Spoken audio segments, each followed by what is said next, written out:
Renungan Pagi, Yesus Nama di Atas Segala Nama, oleh Ellen G. White, 10 Februari 2024. Mari kita berdoa. Bapa kami yang di sorga, Allah pencipta langit dan bumi, laut dan segala isinya, Allah yang maha besar, maha kuasa, sumber segalanya, yang kami sembah selalu melalui anak-Mu yang tunggal, Yesus Kristus. Terpujilah Yesus, anak Allah yang maha tinggi, yang adalah pekerja yang agung bagi kami. Pada pagi hari ini kami bersyukur boleh bangun dan berbakti, dan sebagaimana membaca dan mendengarkan nasihat firman-Mu, kiranya ini menjadi pembaharuan bagi kami semua, agar membuka hati, mengizinkan Yesus masuk dan bekerja dalam hidup kami, mengubahkan kami untuk keselamatan. Beserta kami sepanjang perbaktian ini, kehendak-Mu yang jadi. Ampun kami akan dosa dan salah, karena kami berdoa hanya dalam nama anak Allah yang tunggal, Yesus Kristus, yang adalah Tuhan dan Juru Selamat kami. Amin. Renungan hari ini akan dibacakan oleh Saudara Misael Tambunan. Kepada Saudara Misael, kami persilahkan. Selamat pagi. Renungan pagi kita tanggal 10 Februari 2024 berjudul Pekerja Agung. Ayat inti dikutip dari Roma 7 ayat 18. Demikian firman Tuhan. Sebab aku tahu bahwa di dalam aku, yaitu di dalam aku sebagai manusia, tidak ada sesuatu yang baik. Tidak satupun rasul atau nabi yang pernah mengaku dirinya tidak berdosa. Mereka yang pernah hidup paling dekat dengan Allah, mereka yang rela mengorbankan nyawanya sendiri daripada dengan sadar melakukan perbuatan salah, mereka yang Allah muliakan dengan cahaya dan kuasa ilahi, telah mengakui keberdosaan diri mereka sendiri. Mereka tidak menaruh kepercayaan pada hal-hal lahiriah, tidak menganggap kebenaran mereka sendiri, namun percaya sepenuhnya pada kebenaran Kristus. Demikian pula halnya dengan semua orang yang melihat Kristus. Pada setiap langkah maju dalam pengalaman Kristiani, pertobatan kita akan semakin dalam. Kepada mereka yang telah diampuni Allah, kepada mereka yang diakuinya sebagai umat-Nya, Dia berfirman, "Dan kamu akan teringat-ingat kepada kelakuanmu yang jahat dan perbuatan-perbuatanmu yang tidak baik, dan kamu akan merasa mual melihat dirimu sendiri." Yeskiel 36 ayat 31. Sekali lagi Dia berkata, "Aku akan meneguhkan perjanjianku dengan engkau, dan engkau akan mengetahui bahwa akulah Tuhan, dan dengan itu engkau akan teringat-ingat yang dulu dan merasa malu, sehingga mulutmu terkatup sama sekali karena nodamu, waktu aku mengadakan perdamaian bagimu karena segala perbuatanmu." Demikianlah firman Tuhan Allah. Yeskiel 16 ayat 62 dan 63. Maka bibir kita tidak akan terbuka untuk mengagung-agungkan diri sendiri. Kita akan mengetahui bahwa kecukupan kita ada di dalam Kristus saja. Kita akan menjadikan pengakuan rasul itu sebagai pengakuan kita sendiri. Aku tahu bahwa di dalam aku, yaitu di dalam dagingku, tidak ada perkara yang baik. Roma 7 ayat 18. Selaras dengan pengalaman ini adalah perintah.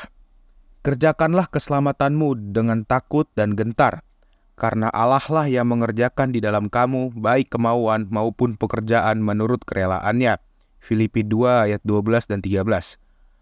Allah tidak meminta Anda untuk takut bahwa Dia akan gagal memenuhi janji-janjinya, bahwa kesabarannya akan habis, atau belas kasihannya akan terasa kurang. Takutlah kalau keinginanmu tidak akan tunduk pada kehendak Kristus, kalau sifat-sifatmu yang diwariskan dan dipupuk akan mengendalikan hidupmu. Allah lah yang mengerjakan di dalam kamu baik kemauan maupun pekerjaan menurut kerelaannya. Takutlah kalau dirimu sendiri akan menjadi penghalang antara jiwamu dan pekerja agung. Takutlah untuk percaya pada kekuatanmu sendiri. Takutlah untuk menarik tanganmu dari tangan Kristus dan berusaha berjalan di jalan kehidupan tanpa hadirat-Nya. Dikutip dari Christ Objects Lessons halaman 160 dan 161. Terima kasih. Terima kasih atas penata layanan Saudara Misael. Tuhan Yesus memberkati. Selamat pagi saudaraku dalam Tuhan. Selamat Sabat. Renungan hari ini dikutip dari bab 13 buku Christ Object Lessons tentang dua penyembah, yaitu orang Farisi dan pemungut cukai. Tentang orang Farisi dikatakan dalam Lukas 18 ayat 11 dan 12, orang Farisi itu berdiri dan berdoa dalam hatinya begini, "Ya Allah, aku mengucap syukur kepadamu, karena aku tidak sama seperti semua orang lain, bukan perampok, bukan orang lalim, bukan pezina, dan bukan juga seperti pemungut cukai ini. Aku berpuasa 2 kali seminggu, aku memberikan 1/10 dari segala penghasilanku." Tetapi si pemungut cukai berkata dalam Lukas 18 ayat 13, "Tetapi pemungut cukai itu berdiri jauh-jauh, bahkan ia tidak berani menengadah ke langit, melainkan ia memukul diri dan berkata, 'Ya Allah, kasihanilah aku orang berdosa ini.'" Sungguh amat berbeda. Nah, Roh Nubuat mengatakan bahwa kondisi orang Farisi dan pemungut cukai ini terjadi dalam hidup Petrus. Roh Nubuat menjelaskan masih dalam buku yang sama, Christ Object Lessons halaman 152 paragraf 2 berbunyi, "Untuk masing-masing golongan yang diwakili oleh orang Farisi dan pemungut cukai, terdapat pelajaran mengenai sejarah Rasul Petrus. Pada awal masa pemuridannya, Petrus menganggap dirinya kuat. Seperti orang Farisi, menurut penilaiannya sendiri, dia tidak sama seperti semua orang lain. Ada satu masa di mana Petrus hidup seperti orang Farisi yang merasa diri cukup dan kuat. Petrus berkata kepada Yesus, "Biarpun mereka semua tergoncang imannya, aku tidak." Markus 14 ayat 29. Padahal malam itu juga dia akhirnya menyangkal Yesus 3 kali. Namun kokok ayam dan pandangan Yesus mengubahkan Petrus. Christ Object Lessons halaman 152 paragraf 3 melanjutkan, "Ketika ayam berkokok, mengingatkannya pada perkataan Kristus, karena terkejut dan kaget atas apa yang baru saja dia lakukan, dia berbalik dan memandang ke arah gurunya. Pada saat itu, Kristus menatap Petrus, dan di balik tatapan sedih itu, yang memadukan rasa belas kasihan dan kasih kepadanya, Petrus memahami dirinya sendiri. Dia keluar dan menangis dengan sedihnya. Pandangan Kristus itu menghancurkan hatinya. Petrus telah sampai pada titik balik, dan ia sangat menyesali dosanya. Dia seperti pemungut cukai dalam penyesalan dan pertobatannya, dan seperti pemungut cukai dia menemukan belas kasihan. Pandangan Kristus meyakinkannya akan pengampunan. Petrus bertobat dari yang merasa kuat seperti orang Farisi, menjadi orang yang menyadari dosa-dosanya seperti si pemungut cukai. Itulah sebabnya renungan hari ini berkata dalam Jesus' Name Above All Names, halaman 49 paragraf 4. "Takutlah kalau keinginanmu tidak akan tunduk pada kehendak Kristus, kalau sifat-sifatmu yang diwariskan dan dipupuk akan mengendalikan hidupmu. Allah lah yang mengerjakan di dalam kamu baik kemauan maupun pekerjaan menurut kerelaannya. Takutlah kalau dirimu sendiri akan menjadi penghalang antara jiwamu dan pekerja agung. Takutlah untuk percaya pada kekuatanmu sendiri.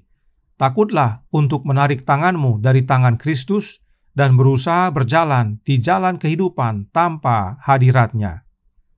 Petrus telah membuat dirinya menjadi penghalang antara jiwanya dan Yesus, sang pekerja agung. Petrus tidak izinkan Yesus untuk bekerja bagi dirinya. Petrus merasa dia bisa kerjakan sendiri keselamatannya. Padahal firman Tuhan berkata, Allah lah yang mengerjakan di dalam kamu baik kemauan maupun pekerjaan menurut kerelaannya. Karenanya perhatikan dalam Christ Object Lessons halaman 159 paragraf pertama. Tidak seorang pun dapat memahami kesalahannya sendiri. Betapa liciknya hati, lebih licik daripada segala sesuatu, hatinya sudah membatu. Siapakah yang dapat mengetahuinya? Yeremia 17 ayat 9. Bibir mungkin mengungkapkan kemiskinan jiwa yang tidak diakui oleh hati.